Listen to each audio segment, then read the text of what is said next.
Hi guys, so I'm doing a part 2 of how to take better photos at home. I have part 1 up on the IGTV, so go check that out before you check this out, or check that out after you check this out. I'm going to be going through some tips and tricks that you can implement into the photo shoots that you're having at home. First major thing that can elevate your whole shoot would be accessories. Play with hats, earrings, makeup, jewelry, mask. Accessories can totally make or break the outfit. Second, I'd say your hair. For editorial shoots, we're trying to get that high fashion look, so make sure your hair is sleeked and prepped and primed to the gods. It has to be absolutely perfectly coiled, perfectly set up. Use a shit ton of hairspray, use a shit ton of oils.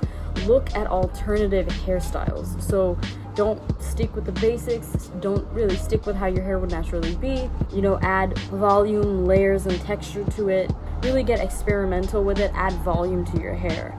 And then we have props. Props are something that can completely elevate your whole setup. You can just have a plain white background, but then if you add a shit ton of sunflowers, or if you add colorful chairs, or if you add, something that could be as simple as an animal or a pet into the shoot, it will definitely give your backdrop an element of interest. And then we have perspective. Shoot with varying perspectives. Use a wide angle lens, use a fisheye lens, change your lenses and change up the perspective. And then we have spatial clothing. So in Victorian times, the more space you occupied in a frame, it was considered that you were wealthier. So kind of take note from that. Use spatial clothing, clothing that has volume, clothing that has elements of a 3D component of it. So this means a lot of draping, a lot of layering, a lot of furs, a lot of just over the top silhouettes. So definitely look into spatial clothing.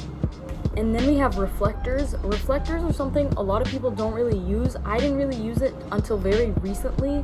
Reflectors can reflect light coming from a source onto the model's face. There's varying reflectors. You have silver, translucent, golden, white, black. All of these provide a different type of skin tone based on the model, based on the look that you're going for, based on the product that you're shooting. And then we have post-processing, Photoshop. Photoshop is an absolute gem. You can do so many creative things with Photoshop. If you don't have Photoshop, I'd say print your photos out, edit it, cut it up, collage it.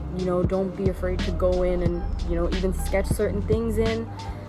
Definitely look at post-processing, go into Photoshop and just mess up your picture. And then we have texture. So textures could be carpet, glitters, beads, pearls. Look into a lot of varying textures. Textures will also add a lot of visual elements to it because textures all photograph differently. And that's about it. I hope these helped. Let me know what you think. Let me know if you try any of these below. Tag us. So I hope this helped.